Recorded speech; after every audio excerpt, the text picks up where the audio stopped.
चैत्र नवरात्र की ढेर सारी शुभकामनाएं आप सभी देखने वाले दर्शकों को। साल 2023 का चैत्र का नवरात्र 22 मार्च से शुरू होने जा रहा है। 22 मार्च से लेकर के 30 मार्च तक यह चैत्र का नवरात्र रहेगा। यह जो हमारा नया संवत्सर है वह 22 मार्च से शुरू होने जा रहा है। सनातन विक्रम संवत्सर का पहला दिन चैत्र नवरात्र प्रतिपदा का होता है जो 22 मार्च है। 22 मार्च दिन है बुधवार। चूँकि यह तिथि एक दिन पहले मतलब 21 मार्च को रात 10:52 से ही शुरू हो जा रही है, जो कि अगले दिन 22 मार्च के सायंकाल 8:20 तक रहने वाली है। कुल मिलाकर के प्रतिपदा तिथि पूरे दिन मिलने वाली है 22 मार्च दिन बुधवार को, और यह नवरात्र का पहला दिन होगा। आप जानते होंगे कि सृष्टि का पहला दिन भी नवरात्र प्रतिपदा अर्थात चैत्र प्रतिपदा को ही शुरू हुआ था, और तब से हमारे विक्रम संवत्सर का पहला दिन चैत्र प्रतिपदा को माना गया है, क्योंकि यहीं से सृष्टि का शुरुआत हुआ था। अब बात करते हैं चैत्र की नवरात्र प्रतिपदा इतनी महत्वपूर्ण क्यों है, उसके कुछ विशेष मायने हैं। एक जो सबसे बड़ा है कि यह हमारे साल का पहला दिन होता है, हमारा नववर्ष है, इसलिए विक्रम संवत्सर का पहला दिन बहुत महत्वपूर्ण हो जाता है। दूसरी बात, प्रकृति में परिवर्तन होता है, संक्रमण काल होता है, इसलिए महत्वपूर्ण है। और तीसरा जो सबसे महत्वपूर्ण है, जो सबसे खास है, यह है शक्ति के साधना का पर्व, शक्ति को प्राप्त करने का, शक्ति को प्रसन्न करने का पर्व नवरात्र प्रतिपदा चैत्र। हालांकि साल में 4 बार नवरात्र आते हैं, लेकिन यह नवरात्र बहुत महत्वपूर्ण हो जाता है, क्योंकि इसी चैत्र नवरात्र में भगवान श्री राम, मर्यादा पुरुषोत्तम श्री राम भगवान का जन्म हुआ था। चैत्र शुक्ल नवमी, इसे रामनवमी के नाम से जाना जाता है। यह पूरा नवरात्र 22 मार्च से लेकर 30 मार्च तक चलेगा। इस बार नवरात्र की शुरुआत बुधवार के दिन से हो रही है, इसलिए माता का आगमन नाव पे होने जा रहा है। जल के रास्ते से माता का आगमन पृथ्वी लोक पे हो रहा है। वृष्टि की अधिकता रहेगी। संवत्सर पिंगल नाम का संवत्सर शुरू होने जा रहा है। अभी तक पिछले विगत कोरोना की महामारी आपने देखा होगा, तमाम उपद्रव देखे, विश्व में जो युद्ध की स्थितियां बनी हुई हैं, या कहीं न कहीं जो अभी पीछे आपने संवत्सर के नामों में राक्षस आनंद इस तरह के भ्रम देखे होंगे, इसकी वजह से जो अभी समाज में, पूरे सृष्टि में, पूरी पृथ्वी पे यह जो आतंक का, जो भय का, जो आम जनमानस में माहौल बना हुआ था, अब उसकी समाप्ति होने जा रही है। देवगुरु बृहस्पति भी गोचर से मीन राशि में है, अब यह गोचर परिवर्तन करके मेष राशि में, शनि की स्थिति भी अच्छी है कुंभ राशि में। कुल मिलाकर के साल 2023 का विक्रम संवत 2080 का जो है चैत्र नववर्ष का समय है प्रतिपदा का, ये बहुत सुंदर रहने वाला है। माता की कृपा से पूरे पृथ्वी पे क्लेश का नाश होगा, दुष्टों का अंत होगा, जो सज्जन पुरुष हैं, सद्विवेकी हैं, उनका कल्याण करेगी माता। तो आज हम आपको बताएंगे कि नवरात्र प्रतिपदा में कब आप घट स्थापना करें, कब कलश स्थापना करें, कैसे करें। कलश स्थापना का जो मुहूर्त है इस बार प्रातः काल ही है। सुबह 6:23 से जब सूर्योदय हो रहा है, तब से लेकर के 7:32 तक यह वेला है कलश स्थापना की, और यह मीन लग्न में है। हालांकि आपने कई बार हमारा कार्यक्रम देखा होगा, हमने उसमें आपको हर बार स्थिर लग्न बताई है, वृषभ सिंह कुंभ, लेकिन इस बार चूँकि वृषभ सिंह राशि में कहीं न कहीं कोई न कोई दिक्कत, कोई न कोई चौघड़िया मुहूर्त में दोष है, इसलिए हम इस बार आपको बताएंगे मीन लग्न, दुष्भाव लग्न, जो स्थिर लग्न के मुकाबले तो कम ठीक है, लेकिन इस साल जो योग बन रहे हैं उसमें सबसे अच्छी है, सर्वोत्तम जो है मुहूर्त यही है।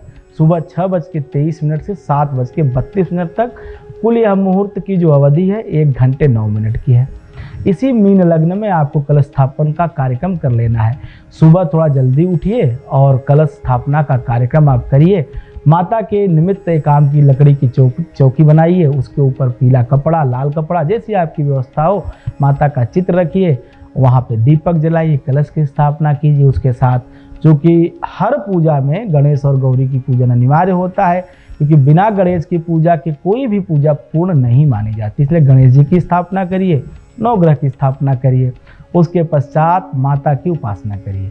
अब ये 9 दिनों तक अनवरत चलने वाला आपका व्रत, आपका पूजा विशेष फलदायी तब हो जाता है जब आप इस नवरात्र के महत्व को समझते हुए इसके पीछे छुपे हुए कारणों को समझते हुए जब आप पूजा करेंगे तो निश्चित रूप से आप विशेष फल के पात्र बनेंगे, विशेष कृपा के पात्र बनेंगे। जैसा कि आप जानते होंगे, प्रथमम शैलपुत्री च, द्वितीयम ब्रह्मचारिणी, तृतीयम चंद घंटेति, कुष्मांडे चतुर्थकम, पंचमम स्कंदमातेति, षष्ठम कात्यायनीति च, सप्तमम कालरात्रिति, महागौरीति चाष्टमी, नवमम सिद्धिदात्री च, नव दुर्गा प्रकीर्तिता। मतलब 9 दिनों की यह जो 9 देवियों के स्वरूप हमने बताए हैं, उन्हीं 9 देवियों के स्वरूपों का ध्यान करते हुए, उनके नाम का जप करते हुए आप 9 दिन लगातार तन से, मन से, धन से समाहित होकर के, एक बुद्धि से, एक निष्ठ होकर के माता की उपासना करेंगे। निश्चित रूप से यह नवरात्र आपके लिए कल्याणकारी होगा। नवरात्र में शक्ति अर्जन करना चाहिए। सबसे पहले शक्ति मन शांत करें, एकाग्रता की शक्ति, आत्मा की शक्ति। उसके पश्चात शरीर को शुद्ध करने हेतु आहार का विशेष ध्यान रखें। आहार अगर ठीक होगा तो शरीर निश्चित रूप से शुद्ध होगी, शरीर की शक्ति बढ़ेगी, शरीर की ऊर्जा बढ़ेगी। उसके पश्चात प्राणायाम करें और माता के मंत्रों का जप करें। तो आप ये पूछ सकते हैं या सोच सकते हैं कि मंत्र कौन सबसे अच्छा है। देखिए, माता का कोई भी मंत्र करें, सब मंत्र अच्छा है, सब मंत्र समान रूप से फलदायी है। उसी शक्ति, उसी परमात्मा, उसी महाशक्ति के सभी मंत्र हैं, कुछ भेद नहीं है। भेद सिर्फ अवस्था और समय काल के अनुसार वो उसमें परिवर्तन किए गए, लेकिन लक्ष्य सबका एक है। लेकिन यहाँ पे आपको कुछ विशेष मंत्र बता देता हूँ। जैसे आप मान लीजिए पूजा कर रहे हैं, पूजा करते समय आपको कोई विशेष मंत्र नहीं आता है, तो आप सिंपल कुछ मंत्र आप नोट कर लें, वह करें। जैसे या देवी सर्वभूतेषु शक्ति रूपेण संस्थिता, नमस्तस्यै नमस्तस्यै नमस्तस्यै नमो नमः। एक यह महामंत्र है शक्ति के रूप में। अगर आपको बुद्धि की कामना है तो यहीं पे आप बुद्धि का प्रयोग करिए। या देवी सर्वभूतेषु बुद्धि रूपेण संस्था, नमस्तस्यै नमस्तस्यै नमस्तस्यै नमो नमः। आप विद्यार्थी हैं तो बुद्धि का करें। अगर आप जो है धनार्थी हैं तो अर्थ की कामना के लिए माता लक्ष्मी स्वरूप का ध्यान करें, दुर्गा का ध्यान करें, तो निश्चित रूप से आपका कल्याण होगा। सबसे बड़ी बात, नवरात्र के 9 दिनों तक आप कदापि किसी भी परिस्थिति में झूठ ना बोलें, गलत आचरण ना करें, किसी की निंदा ना करें, सदैव स्त्रियों का सम्मान करें, अपने मन को बिल्कुल शांत रखने का प्रयास करें। हमेशा उठते बैठते सोते जागते माता के नामों का चर्चा करें, उनके गुणों का गायन करें, उन्हें याद करें, उनका स्मरण करें, अपना समर्पण भाव प्रदर्शित करें। नहीं कुछ कर सकते हैं तो आप सिंपल नवाण मंत्र आप नोट कर लीजिए, बता देता हूँ। महामंत्र है, इसमें 9 देवियों की 9 शक्तियों की समाई हुई सामूहिक शक्ति है। ओम ऐं ह्रीं क्लीं चामुंडाय विच्चे नमः। ओम ऐं ह्रीं क्लीं चामुंडाय विच्चे नमः। क्या महामंत्र है। 9 दुर्गा की 9 शक्तियाँ इस महामंत्र में, जिसे नवाण कहा जाता है, 9 अक्षर से मिलकर के यह महामंत्र बना है। इस मंत्र का जप करिए। नवाण मंत्र के जप से सभी प्रकार की सिद्धियां प्राप्त होती हैं। व्यक्ति इस संसार का सुख भोगने के पश्चात परलोक में परम पद अर्थात मोक्ष को प्राप्त करता है। नवरात्र में माँ की उपासना करिए, माँ की पूजा करिए। निश्चित रूप से माता की कृपा से आपकी सभी मनोकामनाएं पूर्ण होगी। जय माँ विंध्यवासिनी।